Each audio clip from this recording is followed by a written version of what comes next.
सिंधु साहब कब आ रहे हैं नवाज शरीफ साहब, ताकि लेवल प्लेइंग फील्ड हो और आपकी जमात को भी ये एतराज ना हो कि जी हमारा लीडर हमारे दरमियान मौजूद नहीं है, तो वो उस तरह से इलेक्शन कैंपेन हम नहीं कर पा रहे। जी नादिया, अगर मैं इंतहाई अदब और एहतराम के साथ शाह खावर साहब के जो आपने सवाल किया था कि सुप्रीम कोर्ट के फैसले के बाद अभी भी अगर इलेक्शन कमीशन चाहे तो जो 58 है पॉलिटिकल पार्टीज एक्ट 2017 का, वो इलेक्शन स्केड्यूल में अल्ट्रेशन कर सकता है। ये मैं as a student of law कह रहा हूँ, मेरी को ख्वाहिश नहीं है ये, लेकिन वो 58 के तहत अल्ट्रेशन कर सकता है और उसमें लफ्ज शेल यूज हुआ। जी जी, और उन्होंने सिर्फ प्रेसिडेंट को सिर्फ इन्फॉर्म करना है और कुछ नहीं करना। लेकिन नहीं हो,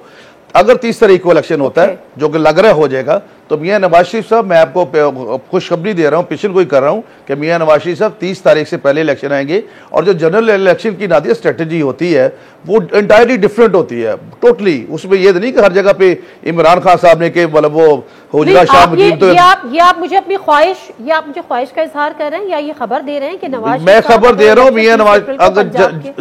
अगर आपका इलेक्शन होता तो मियां नवाज शरीफ पाकिस्तान में मौजूद होंगे। और वो नहीं होगा जो हुजरा शाह मुकीम दी एक जट्टी अर्ज करे कि गलियों हो सूजियां तो मिर्जा यार पहले जी पहले। और आप ये जिस तरह ये समझ रहे हैं ना, आप लोगों के उनकी सारे जो तहे हैं वो सारी बाहर निकल के आ रही हैं। सब